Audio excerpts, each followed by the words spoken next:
सोमवारी येणारी सोमवती अमावस्या आणि हिंदू धर्मामध्ये या दिवसाला अत्यंत पवित्र आणि पुण्यदायी मानलं जातं. या दिवशी केलेले जप, दान, उपवास हे आपल्याला अनेक पटीने फळ देतात. आज आपण सोमवती अमावस्येला करायचा एक अतिशय सोपा आणि श्रद्धेने करता येणारा उपाय पाहणार आहोत. आपल्या घरात सुख, शांती आणि समृद्धी ही या उपायानंतर वाढलेली आपल्याला पाहायला मिळेल. सोमवती अमावस्येच्या दिवशी सकाळी लवकर उठून स्नान करायचं आहे. त्यानंतर भगवान शंकर आणि माता पार्वतीचं स्मरण करावं.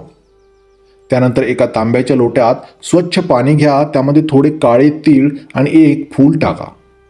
हे पाणी शिवलिंगावरती अर्पण करताना मनोभावे ओम नमः शिवाय या मंत्राचा जप करा.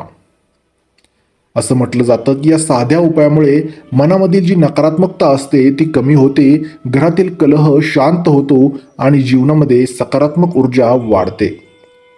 यानंतर आपल्या सामर्थ्यानुसार गरीब, गरजू जे व्यक्ती आहेत किंवा एखादा प्राणी आहे त्यांना अन्नदान करा. दान आणि सेवा यांना या दिवशी विशेष महत्त्व दिलं जातं. या दिवशी अनेक लोक पिंपळाच्या झाडाला पाणी अर्पण करून प्रदक्षिणा घालतात आणि आपल्या कुटुंबाच्या सुख समृद्धीसाठी प्रार्थना करतात. लक्षात ठेवा, कोणताही उपाय हा श्रद्धा, सदाचार आणि चांगल्या कर्मासोबत अधिक अर्थपूर्ण ठरतो.